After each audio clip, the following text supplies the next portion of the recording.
Good morning, good afternoon, everyone. I am Abhinav Aggarwal, your host. I'm an author. I published my first book, a fiction thriller, a couple of years back. And while this year comes to a close, I am busy trying to get my second book out, but we are not here to talk about me.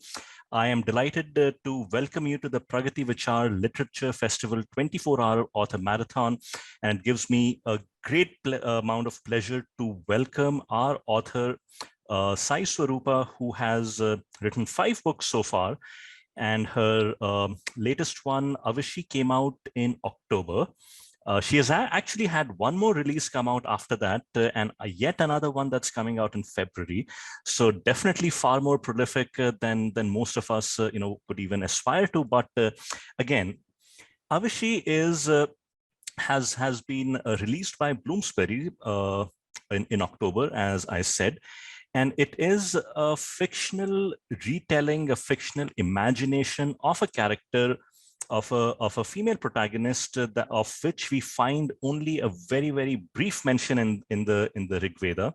And from that very brief mention, Sai Swaroopa essentially imagined a whole universe that was set in those Vedic times, complete with a sinister plot, complete with an entire imagining of the what we like to call these days a universe of characters, settings, kingdoms with their intrigues and plots going on, and also a little bit of social commentary on that. I read the book some time back, and I was absolutely blown away by not only the plot, the characterization, the descriptions, the pacing and everything. So I thought what better to spend the next few minutes talking to her about the book, her research, the inspiration, her writing process, and anything and everything a reader as well as aspiring writers would be interested in knowing. So with that, a very warm welcome to you, Sai. Thank you. Thanks a lot, Abhinav, for that very kind introduction. Hello, Pragati Vichar Festival. Thank you for giving us this platform. Hello, viewers. Namaste, everyone. It's a delight to be talking to you all out there. I hope you'll enjoy our session. So, Sai, tell us a little bit about Avishi. It is the Wishpada from the Rig Veda that you have based the story on. Tell us a little bit about this character, as well as that one very unique part about her that that I think even adds a lot more to the book, the story, the plot. Yes, it's an interesting story of how I discovered Wishpala. Wishpala is the name of this warrior queen, as mentioned in the Rig Veda, as she is known from her source literature. So this happened when I was writing my first book, Abhaya, back in 2014-15. I had this scene where the story is set in the Mahabharata times. And there was the scene where the father of the heroine is feeding her. She is a 7-year-old, 6 or 7-year-old, and her father is feeding her meals and trying to tell her a story. That's what happens in typical Indian households. And for that story, I wanted a warrior queen, somebody inspirational to my heroine. So I wanted a woman warrior set in the times before the Mahabharata. So I started searching for warriors, women warriors, female warriors before Mahabharata, ancient Indian, all those keywords on Google. And one of the search results was, interestingly, not an Indian site, but an Israeli medical university website, where they had a document of, on some prosthesis conference, where Rig Veda was mentioned. I got picked and I opened that document, and the chapter was History of Prosthesis. This was some conference document about some event on prosthesis. And the first chapter, History of Prosthesis, started with this paragraph, which effectively said prosthesis was first recorded in the Rig Veda thousands of years ago, where Queen Wishpala loses her leg in a war and is fitted an iron leg by Ashwini Kumaras. And this is the world's oldest recorded prosthesis. And then it goes on to the Greek examples, the archaeological, the history of the whole subject. And it got me like totally awed for a second. Like, how come I don't know about this? Yes, I do. I did have a lot of pride about my knowledge of Mahabharata, Puranas, and all the ancient stories and all. I grew up on them. So I used to have a lot of pride about, my depth of knowledge those days. And this was like a really humbling experience that I did not know about such a compelling story. And I did not know, and the source of it was some Israeli website, not an Indian website. Fascinating, isn't it? Yeah. And how much does the Rig Veda talk about Vishpada? There are a couple of hymns that are dedicated to the Ashwini Kumaras. I can pull out the numbers. It's from the book 1. You have hymn number 112, 116, 117, 118, and book number 10, 39th hymn. So total of 5. Yes, 5 hymns repeating the story that her leg was cut off like a wild bird's wing, and then the Ashwini Kumaras gave her a prosthetic leg, a metal leg, basically, because the word used is ayasa. Ayasa could mean copper, it can mean iron. Again, the metal, the detail of the metal is what I leave it for historians to debate. But prosthetic and metallic, that is something which is compelling. So, this is fascinating in itself, that on many accounts that we don't ourselves know about such a reference that you had to go and you stumbled upon on an Israeli website that talks about from this character from the Rig Veda. But 5 hymns is one thing, but how do you then end up constructing a story that is so it is a thriller in every sense of the word. It's a thriller right from the very beginning. It was I could have imagined that happening not only 4,000-5,000 years ago where it is set, or this could very well have happened in the medieval times, or any setting. But the opening itself was so gripping. How did you come up with the story, the plot, and everything that went into making a full-length novel? So yes, given the amount of source information, right? I thought I would write a short story, which would be easy to popularize through blogs or and publish it on some portal or something like that. And I was hoping that the story will catch on. But as I started developing the character, right, and here there is also a male protagonist, a doctor whose dream it is to develop a prosthetic leg because of some incident in his personal life. And in past, I have worked with a venture capital firm with startups. And my job used to involve talking to entrepreneurs every single day, at least 4 or 5 of them wanting to solve a problem, coming all, positive minded. And it used to really make my day talking to people who always want to talk about solutions, right? I mean, good, bad, feasible, non-feasible, and all is technical stuff. But always meeting such people and knowing the challenges that they they encounter in solving something, some problem, and making this world a better place. So I could see a struggling tech entrepreneur or technovationist scientist who's trying to make the world a better place and wanted to portray a bit of his struggle also. because this is not exactly traditional medicine. Prosthesis is use of technology, it's use of engineering, it's not medicine, which is why we don't find the details into any Ayurvedic text, because Ayurveda deals about the human body, the kapha, vata, pitta structure. So which is why you won't find details of prosthesis in, say, Shushruta or Charaka Samhitas. So this is basically engineering, which should fall into, the Vishwakarma aspect or whatever. I have to I have to ask you here, and for the benefit of our viewers also, we've been talking a lot about the character and the references. I realized one thing. Let's talk about at a high level. What is the story about? Sure. So I'll just finish that part. So when I envisaged this whole story, yes, she is the protagonist who is going to benefit from this innovation and lead her people towards a safer future. That make the world a better place. And also, it happens to be the story of an innovation that was a breakthrough. Right? I mean, that is something which is so such a landmark that it gets mentioned thousands of years later.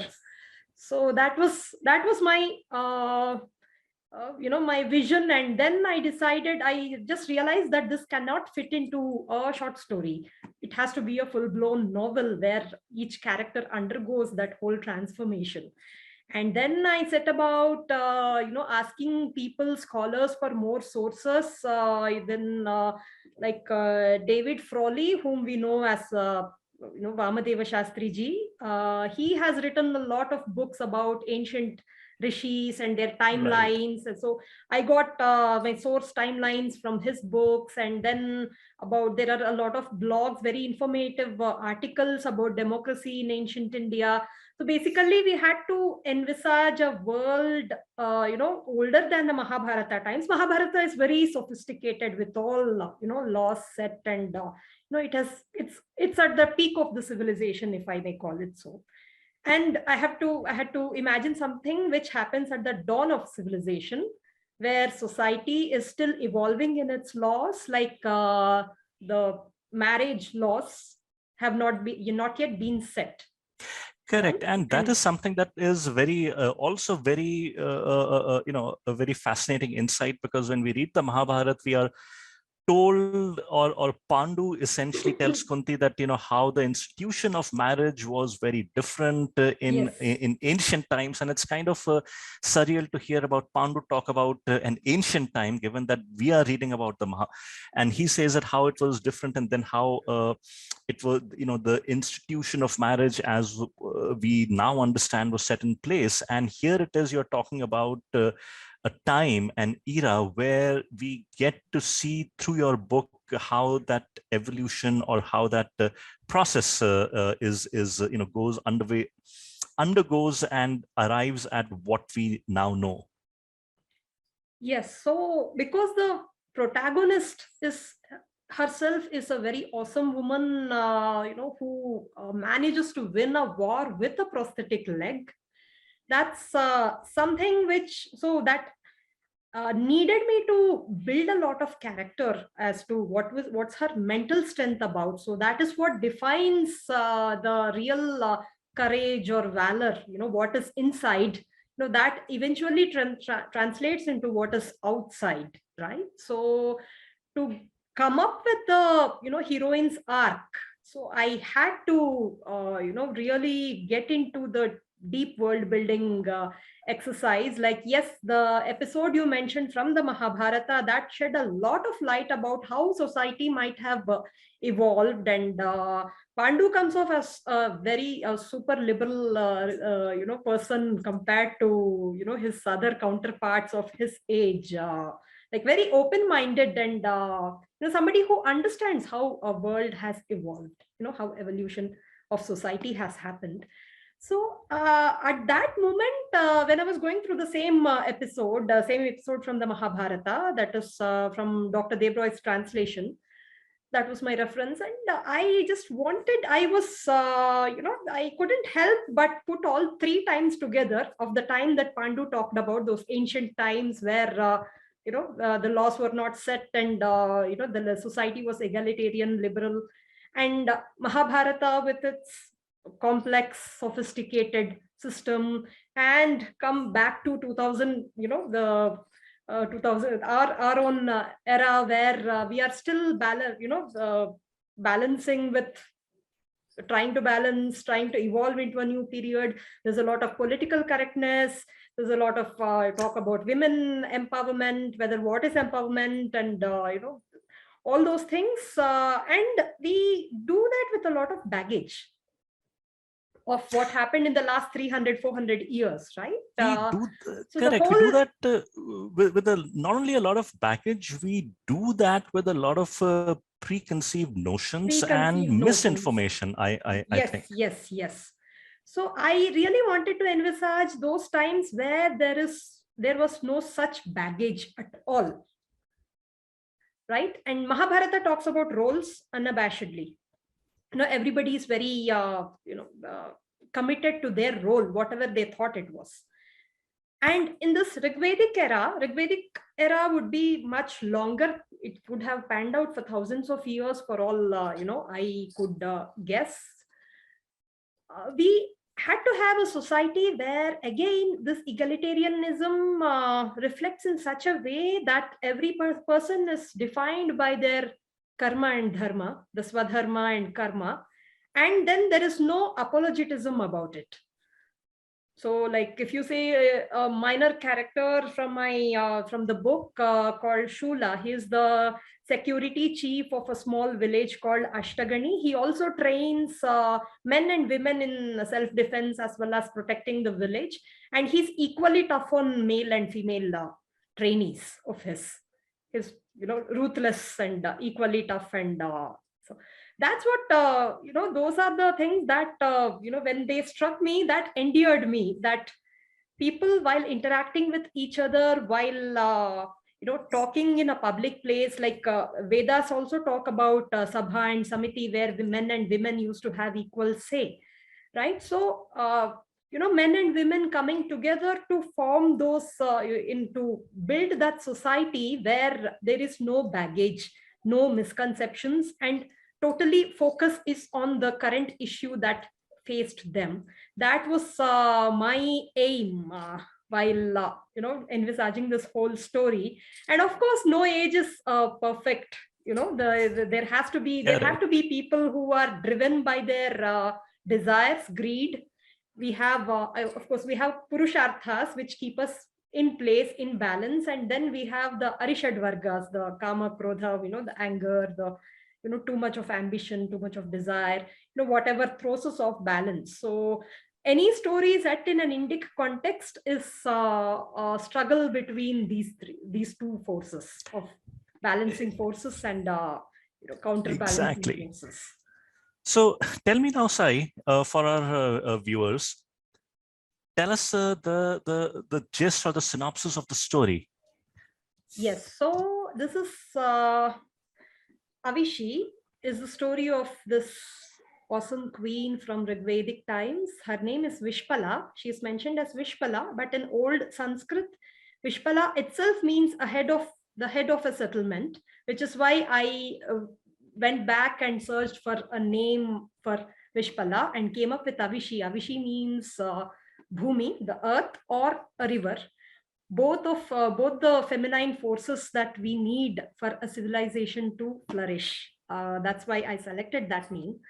And Avishi is also a struggle, the story of a conflict between a power-hungry tyrant, a power-hungry expansionist king, and people who are, standing up for themselves, for the, in a balanced sense of, with a balanced sense of dharma, right? So there is a forest school, Naimisharanya. That's where, all of our Puranas have originated, all of our knowledge has originated.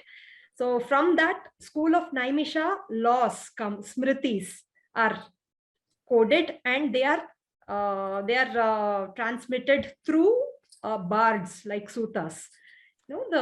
So they are transmitted to all the kingdoms, all the settlements. Kingdoms are monarchical, they are republican, they are settlements which are democratic, not democratic, matriarchal, patriarchal, or whatever. So to all kinds of kingdoms, those smritis are transmitted. And a perfect society of those days required that no kingdom goes and simply invades the other kingdom. And here is where our conflict occurs, because our antagonist Kela here is an overambitious guy who is not happy with what he has. So he starts out as a soldier, he becomes the commander, then he becomes the king by murdering his own king, and then he sets his eyes on expanding his own kingdom. And an orphaned girl from his own kingdom becomes his nemesis, and she is Avishi. And the story would be about her journey when her father is killed, in one of Kela's rise, machinations to rise to power. She gets to escape with the help of a mystical person who drops her off to the ashram of Naimisha, and she grows there and finds her purpose and fights her battle. And that's the story is about that battle. It is an exciting tale. It's an exciting thriller, and it reads like a thriller. The very first pages grab your attention. Now, you talked about the kingdoms that existed there. How much of it can we relate to the to the Mahajanpads that arose in slightly what I would call post-Vedic times, or around that time? How much do we see an allusion, a reference to those proto-republics? Proto-republics, even I think my story is much older than the proto-republics, as we know them from the post-Vedic period, like same even a Mahabharata period where we have the 16 Mahajanapadas. Right. So I would say this was, the early Vedic civilization happened on the banks of Saraswati. Right, the development, the urban civilization. And there was also a parallel civilization on the banks of Ganga. We used to think there used to be a misconception that Indus Valley, the Sindhu Saraswati Valley, had this utopian civilization which got destroyed because some people invaded from steppes or whatever, and then this Gangetic civilization happened with all sophistications that these people brought from the West. That's the misconception here. Then it seemed like a fantasy. Even at the face of it, it seemed like a fantasy. How can just a force appear from nowhere and take the place of a whole civilization and settle like nothing has happened, right? Somewhere or the other, there are bound to be rebellions. Like every invasion that India faced, we rebelled. We kept on rebelling till a proper form was envisaged that was totally ours, right? At least on the book. But this Aryan invasion thing, theory, it seemed so unreal, and I started reading about the scientific evidence, and I was shocked to find that the archaeological evidence for Aryan invasion was 27 skeletons found in some Mohenjo-daro or somewhere.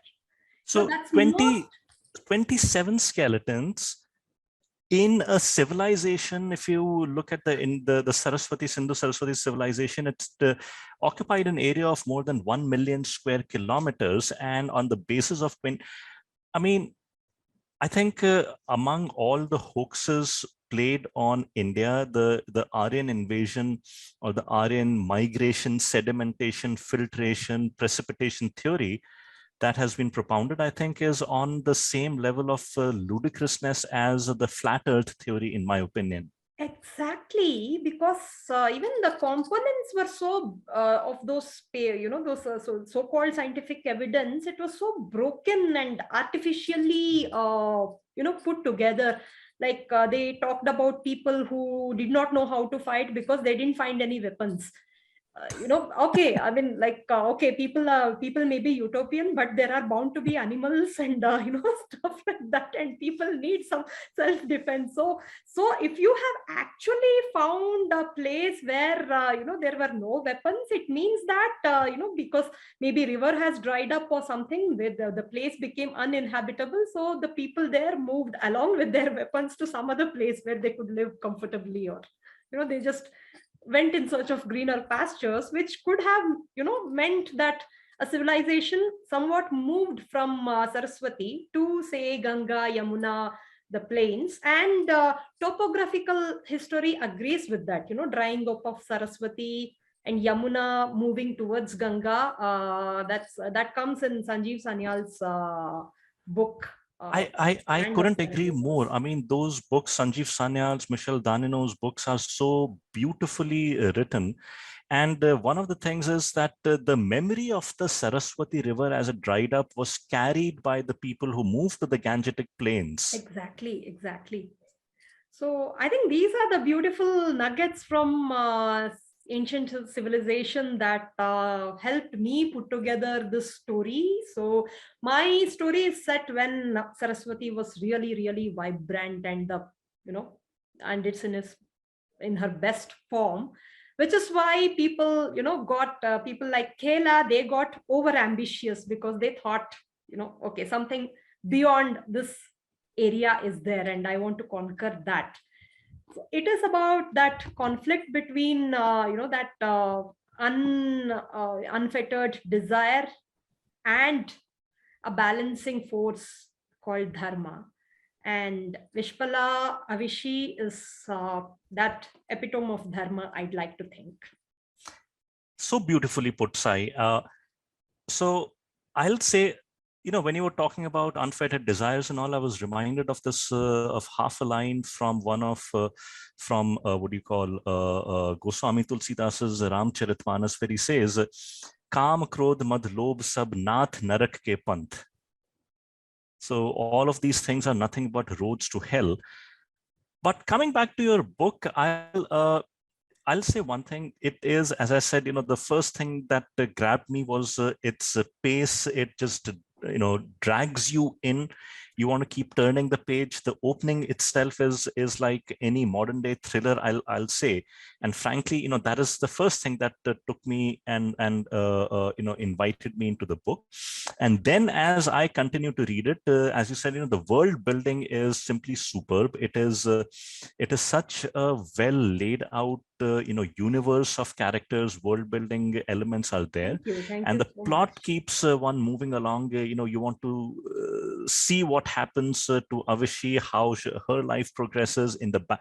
So in all, I think, and I say this with no with no judgment on your other books, I think I found this one of perhaps, I think, your best books so far. And you have written some very fine books. Rukmini was amazing, but I think Avishi and Abhya hold special places. Anything that you would like to leave for our viewers, when as they read Avishi, what are some of the things that you would like them to take with them when they read the book and when they have finished the book? Yes, so I would like to imagine my reader as a typical Indian who is wanting to take pride in their roots. We had the most awesome civilization with every every concept, like prosthesis is the main subject of this book, but every evolutionary concept was envisaged by our rishis and rishikas.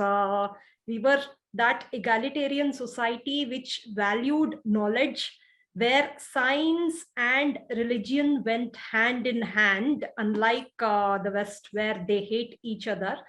So we come from that balanced civilization, and there is a lot for us to take pride in. So to the readers, I have this message that we have an example of scientific progress, egalitarianism, women empowerment, and a very dharmic, balanced society from our ancient past. So do please give Avishi a read, and don't stop there. Do go and explore our ancient past from various sources. A lot is there, using the knowledge of which we can build a better nation. And as we are stepping into a new Gregorian year, 2022, we all hope that this year would be better than the last two.